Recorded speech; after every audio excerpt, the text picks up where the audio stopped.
የስልጠናውን መክፈቻ ንግግር ያደረጉት የክልሉ ግብርና ቢሮ ምክትል ኃላፊ አቶ ታመነ በቀለ የመኖ አቅርቦትን ለማሻሻል እየተሰራ መሆኑን ገልጸዋል።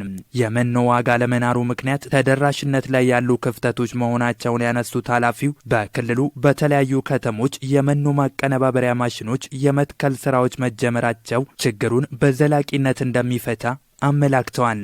እኛ ደግሞ ለአንድ ዞን አንድ ማሽን መሪ ይዘን እንደ ክልል የተወሰነ ምዕራፎችን ተንቀሳቅሰናል። ሁላችሁም የመጣችሁት አካባቢ ላይ እንደምታውቁት የዞን መንግስት 50% ሼር ወስዶ የክልል መንግስት 50% ሼር ወስዶ 6 የእንስሳት መኖ ማቀናበሪያ ማሽኖችን ለመግዛት ችለናል ማለት ነው። በዚህ ውስጥ ደግሞ እነዚህ 6ቱ ማሽኖች ውስጥ ደግሞ መኖ ማቀናበር ስራ የሚሰሩ ስራ እድል ፈጠራንም በአንድ ጎን የሚያግዙ የሙያ ባለቤት የሆኑ ወጣቶችን ማደራጀት አስፈላጊ ስለሆነ ደግሞ ተደራጅታቸዋል። በመኖ ማቀነባበሪያ የተደራጁ ወጣቶች በዘርፉ በቂ እውቀት ሊኖራቸው እንደሚገባም ተናግረዋል።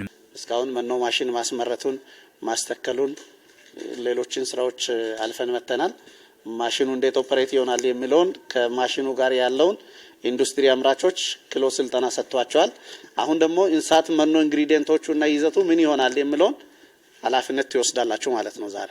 ለዚህም የክልሉ ግብርና ቢሮ ከግብርና ሚኒስቴር ጋር በመተባበር ለዚሁ የሚያግዝ ስልጠና ማመቻቸቱን አብራርተዋል። ስልጠና የሚወስዱ ወጣቶች በገበያ ተወዳዳሪና ተመራጭ የሆነ መኖ ማምረት ላይ በቂ እውቀት መያዝ እንዳለባቸው አሳስበዋል። እናንተ ነገ ወደ ስራ ስትገቡ በደንብ መጠንቀቅ ያለባችሁ ጥራት ነው።